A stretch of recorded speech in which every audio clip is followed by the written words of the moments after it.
Hello दोस्तों, मैं अंकुर थारवान जो बनाने आया है बीएसटी को आसान। फिर से आप सभी का वेलकम करता हूं मेरे यूट्यूब चैनल पे। और आज जो हम पढ़ने जा रहे हैं और डिस्कस करने जा रहे हैं वो है फीचर्स ऑफ बिजनेस एनवायरनमेंट। तो दोस्तों, बिजनेस एनवायरनमेंट का अगर असली रंग समझना है ना तो ये 7 दमदार फीचर समझ लो।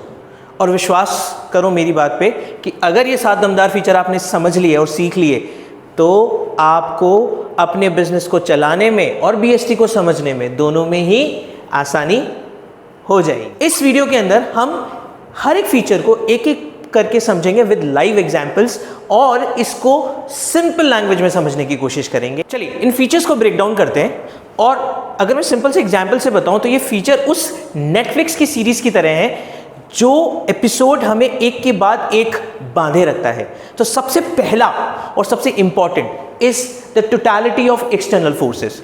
अब दोस्तों, ये समझने की कोशिश करना कि जब भी हम बिजनेस एनवायरनमेंट की बात करते हैं तो वो कोई एक फैक्टर नहीं है, ये जोड़ है और ये कॉम्बिनेशन है मल्टीपल फैक्टर्स का। चाहे वो कस्टमर हो, चाहे कॉम्पिटिटर हो, चाहे गवर्नमेंट हो, चाहे कंज्यूमर ट्रेंड हो, ये सब कुछ मिला के बनता है हमारा बिजनेस एनवायरनमेंट। तो it is not one single factor, it is something totality of external force.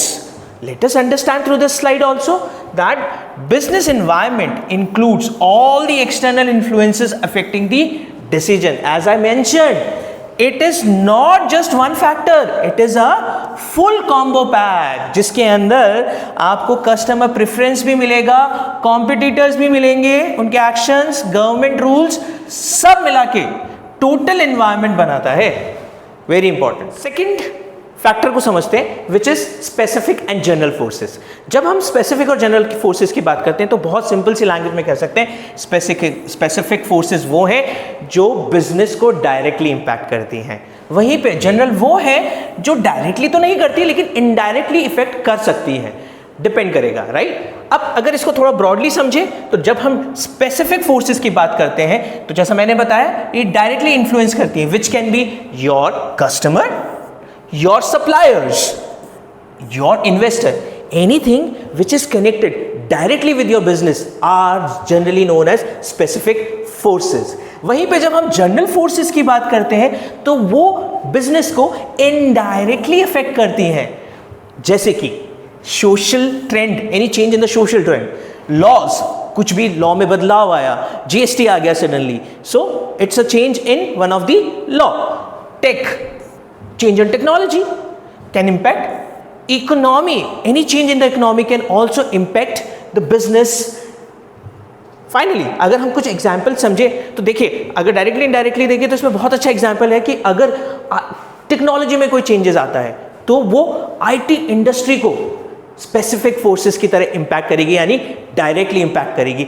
लेकिन वही टेक्नोलॉजी एडवांसमेंट या टेक्नोलॉजी चेंज इनडायरेक्टली किसी फैशन ब्रांड कंपनी पे इंपैक्ट करेगी, यानी उसको डायरेक्टली इंपैक्ट नहीं करेगी, उसे इनडायरेक्टली इंपैक्ट करेगी। सो इन टोटलिटी ये दोनों ही मिलके क्या बनाते हैं, बिजनेस एनवायरनमेंट। और इन दोनों को ही हम इग्नोर नहीं कर सकते, चाहे वो डायरेक्टली इंपैक्ट कर रहे हो चाहे इनडायरेक्टली इंपैक्ट कर रहे हैं। Third feature which is very important, that is inter relatedness.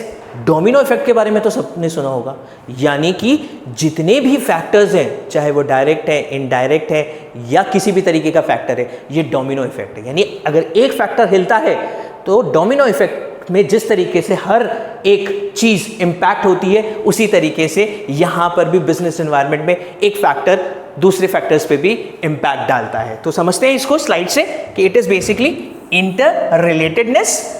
All forces are connected like a chain reaction.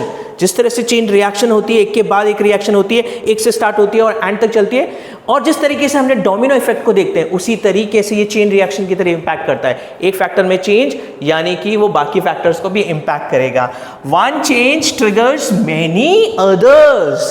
If we look at the example, a government tax hike affects prices which affects demand and which affects the production also। यानी कि एक चीज में change हुआ, यानी tax में change हुआ, उस टैक्स की में चेंज होने की वजह से प्राइसेस में चेंज हुए, प्राइसेस में चेंज होने की वजह से डिमांड में चेंजेस आने लगे, और डिमांड में चेंज होने की वजह से प्रोडक्शन में भी चेंजेस हुए। यानी कि हर एक चीज एक दूसरे से लेयर की तरह जुड़ी हुई है, यानी एक में बदलाव यानी सब में बदलाव। बिजनेस एनवायरनमेंट है ना, एक ड्रामा क्वीन की तरह है। कैसे? कल जो रूल था ना, आज वो आउटडेटेड है। यानी कि fourth element, that is the business environment is very dynamic, बहुत ही ज्यादा डायनेमिक नेचर है। डायनेमिक का मतलब which keeps on changing, constantly changing with time, and it may be a chance what works today may not be working tomorrow। Let's see one of the example, that is social media marketing is in today, यानी कि आज की तारीख में need of the hour है social media marketing। But अगर हम बात करें print ads की, so slowly and steadily print ads are getting outdated। Previously what it used to be happen, basically people used to see the advertisement in newspapers, different kind of print ads used to be released at different places, so लोगों को advertise करने के लिए, market करने के लिए। लेकिन आज के तारीख में social media is something which is in every person hand, so people likes to market more through social media marketing and using less of the print ads which is fading day by day। Future का forecast है ना, कभी भी है ना 100% perfect नहीं होता, यानी कि हर चीज बहुत अनसर्टेन है। You can not predict your future, so what we should do, we must understand the fifth element, that is uncertainty. जब मैं अनसर्टेनिटी की बात कह रहा हूं, इसका मतलब कि हम चीजों को प्रिडिक्ट नहीं कर सकते with full accuracy. 100% prediction is not possible, but it means that अगर हम कंटीजेंसी प्लान बनाएं और पहले से प्रिपेयर रहें, तो हमारे बिजनेस के चैलेंजेस के साथ फाइट करना हमारे लिए आसान रहेगा। Let's see what is given in the slide also. High risk high alert zone, यानी कि जितना ज़्यादा रिस्क रहेगा आपको उतना ही ज़्यादा अलर्ट रहना पड़ेगा अपने बिजनेस एनवायरनमेंट में, क्योंकि वहां पर क्या है, अनसर्टेनिटी है। Moving forward, let's see the exam. जैसे कि सडन पैंडेमिक आया, कुछ पॉलिसी चेंजेस हुए या वॉर इफेक्ट हुआ, इनमें से कोई भी चीज़ हुई तो ये सब अनएक्सपेक्टेड है। अभी जैसे पाकिस्तान इंडिया का वॉर सडनली स्टार्ट हुआ था, वो अनएक्सपेक्टेड था, नो वन वाज एक्सपेक्टिंग कि ऐसा कुछ होगा। सडनली कोई पैंडेमिक आ गया, कोविड आया, किसी को कोई एक्सपेक्टेशन नहीं थी कि कोविड आएगा, लेकिन आया और उसने बहुत ज़्यादा बिजनेसेस को इम्पैक्ट किया। So any such thing which can not be predicted, और I would say in terms of business कि हर एक चीज़ इतनी अनसर्टेन है कि उसको प्रिडिक्ट करना बहुत मुश्किल है, तो वहाँ पर हमारी प्रिपेयर्डनेस बहुत इंपॉर्टेंट है, यानी कॉन्टीजेंसी प्लानिंग करना। अगर कॉन्टीजेंसी प्लानिंग करेंगे तो प्रिपेयर रहेंगे, मेंटली रेडी रहेंगे किसी भी चैलेंजेस को कोप अप करने के लिए। और एक अच्छे बिजनेस की सबसे बड़ी जो खासियत है वो यही होती है, अपने आप को कॉन्टीजेंट प्लान के साथ चलते रहना। बिजनेस एनवायरनमेंट बहुत ही कॉम्प्लिकेटेड है, और यही हमारा सिक्स्थ फीचर है, that business environment is very complex. अब जब हम कॉम्प्लेक्सिटी की बात करते हैं, वो इसलिए है क्योंकि बिजनेस एनवायरनमेंट के सारे फैक्टर्स एक दूसरे से इंटर कनेक्टेड हैं, इंटर रिलेटेड हैं, और एक दूसरे के चेंज होने पे एक दूसरे पे इम्पैक्ट करते हैं, और यही इसकी कॉम्प्लेक्सिटी का सबसे बड़ा रीजन है। यानी कि इनके इंटरकनेक्टेड होने की वजह से जो भी वेरिएबल्स के अंदर चेंज आता है उसको बहुत ही हार्ड हो जाता है हमें प्रिडिक्ट करना। यानी कि जितना ज़्यादा कॉम्प्लेक्सिटी उतना ज़्यादा डिफ़िकल्टी बिजनेस को सस्टेन करने में और सर्वाइव करने में। इसलिए बिजनेस एनवायरनमेंट की कॉम्प्लेक्सिटी को समझने के लिए आपको इसको हमेशा सिंप्लीफाई करके रखना पड़ेगा, क्योंकि अगर आपने इसको कॉम्प्लिकेट किया तो आप खुद ही उसमें उलझ के रह जाओगे। तो देखिए एग्जाम्पल से समझते हैं इसको कि starting a business in India you will have to deal with taxes, cultures, economy, politics all at once. सबको एक साथ लेके चलना पड़ेगा, क्योंकि इसमें से एक भी चीज़ ड्रॉप हुई या आप समझ नहीं पाए या प्रेडिक्ट नहीं कर पाए या फिर आप उसको रिलेट नहीं कर पाए अपने बिजनेस के साथ, तो सर्वाइव करना, सस्टेन करना और स्केल करना, तीनों ही चीज़ें बहुत मुश्किल होगी। तो complexity is because all the factors are interrelated. Next element, next feature, that is relativity. जब मैं रिलेटिविटी की बात करता हूं तो इसका मतलब होता है कि कोई भी एक चेंज किसी एक बिजनेस के लिए अच्छा हो सकता है और दूसरे बिजनेस के लिए खराब हो सकता है। कैसे? मान लीजिए हमारा पैसा, हमारा रुपया डेप्रिशिएट हुआ।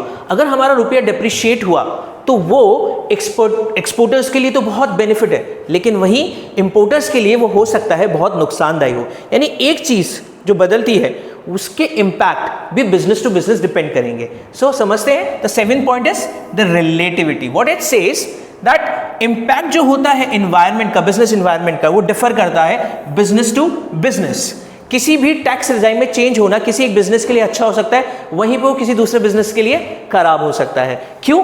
क्योंकि बिजनेस टू बिजनेस हर एक चीज की जो रिलेटिविटी होती है वो डिफर करती है, और यही बिजनेस एनवायरनमेंट, इसी वजह से बिजनेस एनवायरनमेंट कॉम्प्लेक्स है।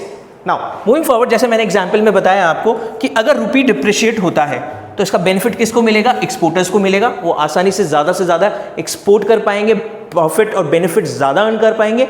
वहीं पे it will going to hurt importers, क्योंकि इंपोर्टर्स जब सामान बाहर से मंगवाएंगे तो उनको ज़्यादा पैसे पे करने पड़ेंगे। So it has a relativity.